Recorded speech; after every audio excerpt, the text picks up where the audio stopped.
Pronto, Luizinho.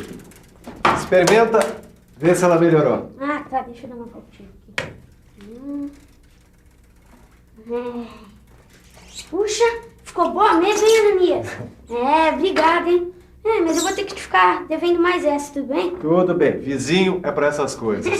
Obrigada, hein? Tchau. Tchau. Eu estava aqui colocando um lubrificante na corrente da bicicleta do Luizinho. Eu usei esse lubrificante aqui, ó. Mas não foi por acaso, não. Eu usei esse lubrificante porque ele era mais indicado para esse caso, por causa das propriedades dele. Propriedade dos lubrificantes. Se liga, porque esse é o tema da nossa teleaula de hoje. Nessa teleaula, você vai conhecer as principais propriedades dos lubrificantes. Vai aprender como se faz uma lubrificação corretamente e vai ver os dois tipos de fornecimento de lubrificantes para os equipamentos. A nossa teleaula está começando.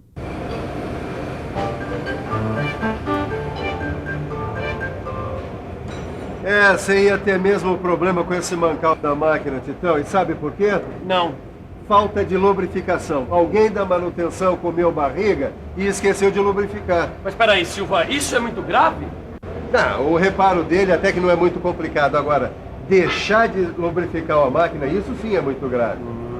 Titão, é muito importante a lubrificação das máquinas em períodos regulares e com o lubrificante adequado, porque senão, ó, é isso que acontece. Mas peraí, essa história de lubrificante adequado tem a ver com as propriedades dos lubrificantes que você me falou? Tem, sim. Se a gente quer escolher o lubrificante adequado, correto, a gente tem que ficar de olho nas propriedades dele. Isso é muito importante. Propriedade dos lubrificantes. A gente está aqui numa fábrica de lubrificantes. A gente veio conversar com um analista químico, que é o Dilson. Ele vai explicar pra gente quais são algumas das propriedades dos lubrificantes. É com você, Dilson. Aderência, viscosidade, ausência de ácidos, pureza química, resistência ao envelhecimento, ponto de inflamação, ponto de congelamento, pureza mecânica. Tá vendo só quantas propriedades? Hoje a gente vai conhecer cada uma delas. As propriedades de um lubrificante são tão importantes que o fabricante tem que informar para a gente na embalagem ou então ainda em catálogos, informando quais são as propriedades que determinados lubrificantes têm. O lubrificante deve permanecer aderido à superfície das peças. Essa propriedade se chama aderência. Para que possa ser arrastado e comprimido no espaço intermediário entre as peças, o lubrificante tem que aderir às superfícies deslizantes. Se ele tiver pouca aderência, não vai poder entrar no espaço interpeças por causa da resistência que essas peças vão oferecer à sua entrada. Ou seja, sem aderência, o lubrificante se solta e acontece o atrito entre as peças. Os lubrificantes apresentam ainda uma outra propriedade, chamada viscosidade. A viscosidade do lubrificante é necessária para evitar o rompimento da camada aderida às superfícies deslizantes.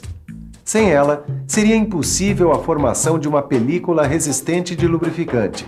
Para entender melhor o que eu quero dizer, vamos ver viscosidade no dicionário.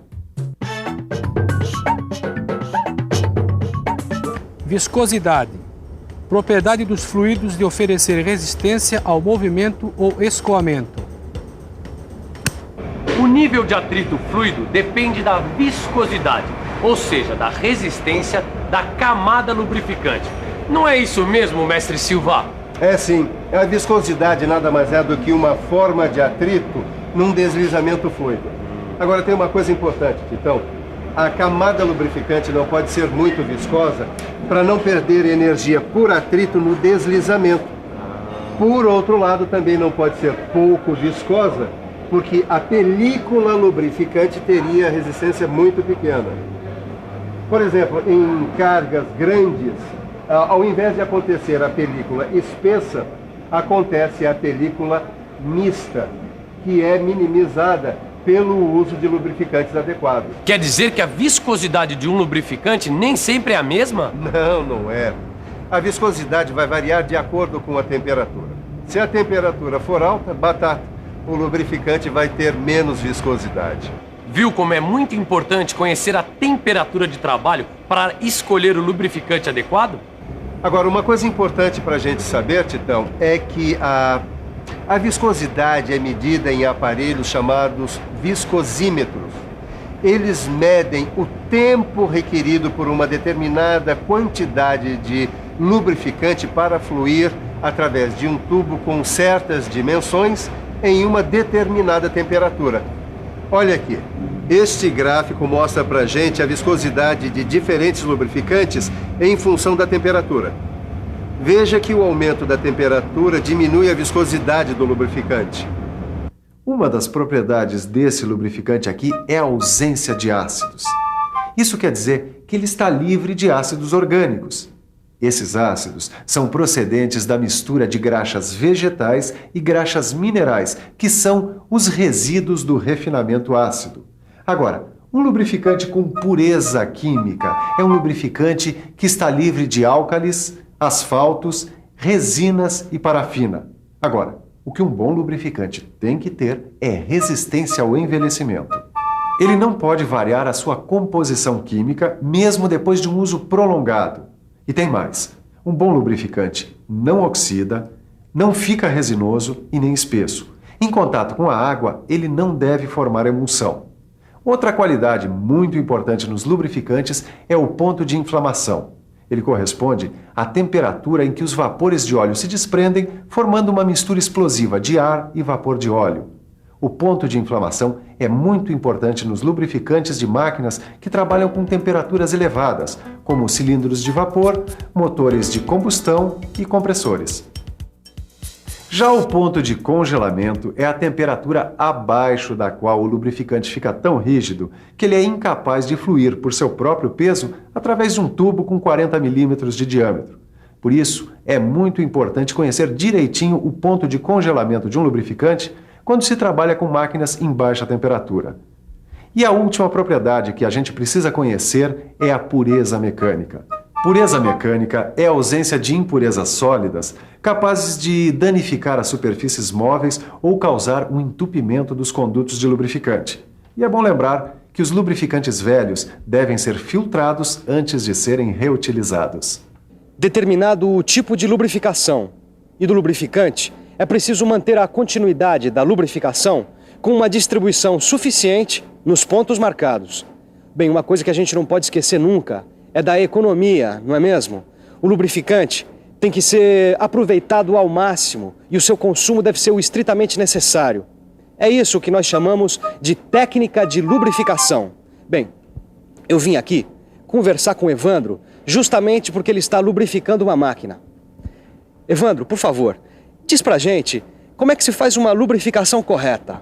Bom, em primeiro lugar, o lubrificante tem que ser adequado ao equipamento. Tem que ser aplicado no local correto. Usado na quantidade certa, com intervalos regulares. Viu só? Uma lubrificação eficiente só será possível com o uso do lubrificante em quantidade e intervalos corretos. Esse uso deve ser contínuo e automático. É melhor evitar o processo manual, porque ele não é muito confiável. Bem, agora vamos ver dois gráficos que mostram os dois tipos de fornecimento de lubrificante, o manual e o automático, relacionando a quantidade de fluido e o tempo. Aqui, no gráfico de fornecimento manual de lubrificante, a gente vê a inconstância do fornecimento, que geralmente é causada por esquecimento do operador. Já neste gráfico de fornecimento automático de lubrificante, a gente vê um fornecimento constante, com quantidade e intervalos corretos. Repare como a frequência é sempre a mesma e a quantidade de lubrificante nunca ultrapassa o nível necessário. Com esse sistema, a gente evita o atrito sólido e prolonga a vida útil do equipamento.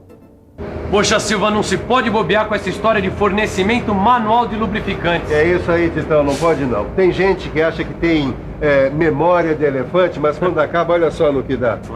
Agora, para você ficar bem esperto e bem informado sobre os métodos de lubrificação, eu vou te mostrar uma coisa.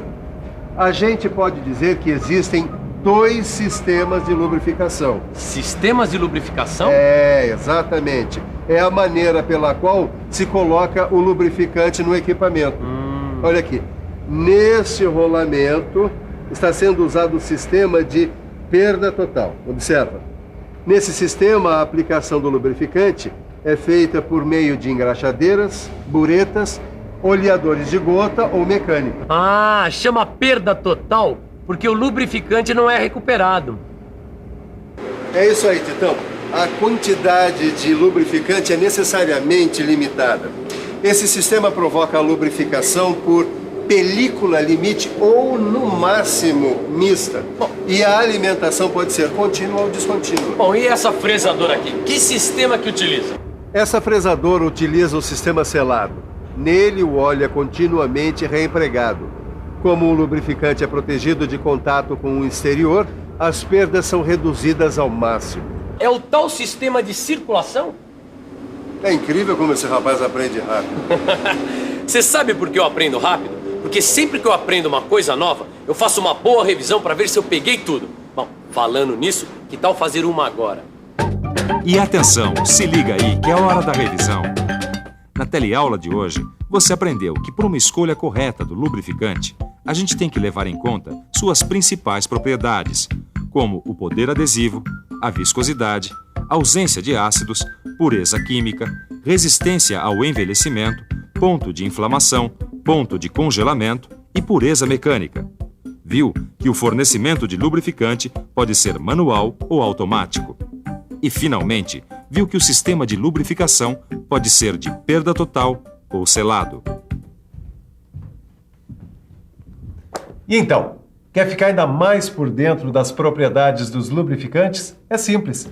Pegue seu livro de estudos, dê uma boa olhada e faça todos os exercícios. Você vai ficar afiado. Bons estudos e até a próxima!